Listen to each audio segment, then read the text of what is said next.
tonight there's two competing unions. You have the state of thee and the actual union of thee. So you have a wedding and you have someone speaking tonight as well somewhere, I'm told. So we will talk briefly, as I feel like my daughter, she says she always had to do something called 8-minute abs. So this is 8-minute, I guess, olive bays or something, but it's an 8-minute Dvar Torah you can do a lot in. I try to introduce anytime I speak somewhere a new book. Last time I spoke a couple years ago was the Ramban. Last time was Rav Hirsch on Chumash. This time is someone a little more obscure, although well known. Rav Yosef Soloveitchik was Rosh Yeshiva NYU and the Av based in Boston. He didn't write a lot. So one of his students, Rav Michael Shurkin, whose father was a Rosh Yeshiva in Berlin, oddly enough, wrote down much of his writings, and with that we'll talk about tonight's topic. Tonight is Adar, Rosh Chodesh Adar Aleph, and it's customary that we increase our joy in Rosh Chodesh Adar. So tonight I'll talk about the topic of joy, and concept tonight we actually have two Rosh Chodesh Adars, so it's related a little bit to the concept. Today you might have seen there's a new study out from the Pew Studies, Never-Ending Reports, that happened to study 15 major countries, and they asked people to self-report whether they had no religious affiliation, some religious affiliation but no practice, or they were religiously affiliated and they practice religion, as defined by at least having one organized prayer service a month, at least once, right? And then they had them self-report on many different things. And the one that's very striking is very happy. Are you very happy? Right? In just about every country in the world, there was a couple exceptions, but just about every major civilized country in the world, anybody who considered themselves actively religious, that means they were affiliated with a religion and they self-reported being involved in a formal prayer service at least once a month, reported themselves very happy. In the United States, for example, 36% of those respondents responded very happy, and the other two groups were 25% and 25% accordingly.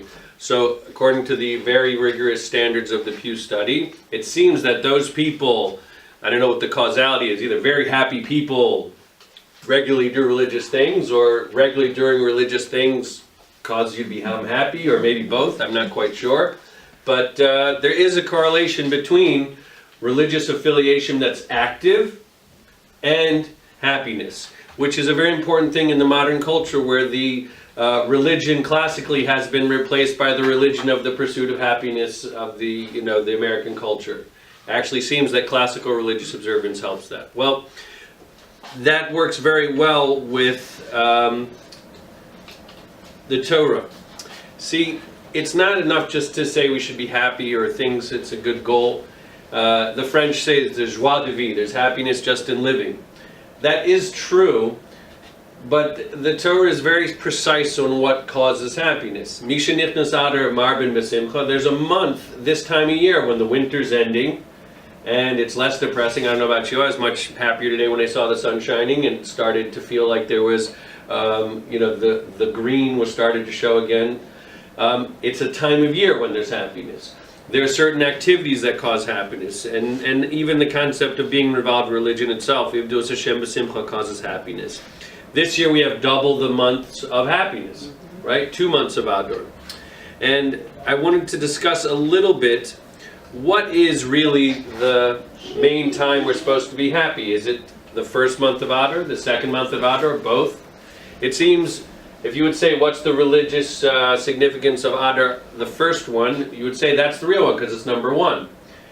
But it's not so simple because, for example, religious observances, what's the main religious observance in Adar? Purim. And that happens, as we know, not in 2 weeks, otherwise we'd all be a little, right now, nervous about it. It's in a month and a half, it's Adar Bays. Yet there are many other things. The burial society dinners all over the world is in Adar Aleph. Yard sites, remembrances for those loved ones, it's Adar Aleph. There's a couple exceptions. A child who was born in Adar Aleph, they get bar mitzvah in Adar Bays. Chaim Soloveitchik asked why that's the case. It seems there's an exception because 13 full years is what it takes to become an adult, so we want to go to the longest extent possible. But it seems that it's odd that Purim, which is the main holiday, seems to be in the second one. So you could argue that maybe the second one is the real one, but it seems everything else seems to be considering the first one as the authentic, or the more specifically important Adar. Also, the rules would dictate in the Gemara. It says in Megillah Vav Beis, when you have a chance to do something earlier or later, you do it earlier, right? You shouldn't pass over, no pun intended, mitzvos, and you should do them as early as possible. So it seems like it should be done early. So why do we actually push Purim off until the second Adar? It's so that it links it to Passover. It says to be somech geula legeula, to link one redemption to another. Passover and Purim are like bookends of each other, and therefore we push it off to the second days. But the fact is, it could be that the concept is, I've not seen this, but it could be that you extend it from a concept we see in Rosh Hashanah. Sometimes when they're exact replicas of each other, there's not one or the other, or a series of two, but it's actually one long continuous expansion of the original. So it could be that we have 2 months of Adar that's really just a elongated one long month, but that lasts for 60 days. It's one long continual period, though, of joy. And the practical difference is we're supposed to increase continually. It's not just the first month you increase and that's it. We're done being happy for the month. We're supposed to increase so that we get to the joy of Purim, which is a time of joy, and then Pesach, v'samachta v'chagecha. We're supposed to be happy in all the holidays, and it used to be culminated by going to Israel. But the point is, tonight is when you can actually access that which the Pew study just figured out we've known for thousands of years. Regular involvement in religious affiliation and participation, just what we're doing tonight, right, increases one's joy in all areas of life, not just during the religious time. During all times of life, the Pew study said people consider themselves happier.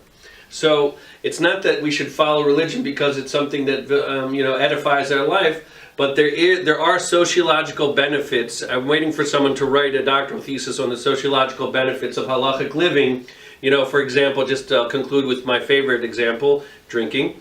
Purim is associated with drinking, but there's very relatively low amounts of alcoholism, but there's even less amounts of deaths by drunk drivers in the Jewish community. And I don't think it's because actually we have less people who drink. Maybe that's true, but I think it's when we drink. If you drink in a halachic setting, it's very hard to get into a car. A, it's either Shabbat or Yom Tov, so you don't have keys. B, if you live close enough to shul and you're really intoxicated, so someone's going to take you, you can't make it home, you'll take it or you won't be too far off. So there's safeguards in the halachic system that will increase the actual quality of one's life. And joy is no exception to the rule, which seems to be one of the baselines of the service of God. I think the Rav Aaron Gadol of Stolin said, depression's not a sin. It's not. But it'll possibly lead you to every other sin. He says, and joy, not necessarily a mitzvah. You don't look in the Sefer Mitzvahs and say being happy is a mitzvah.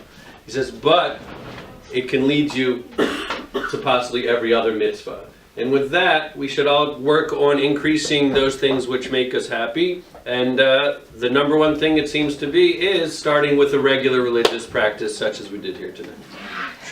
Good comment.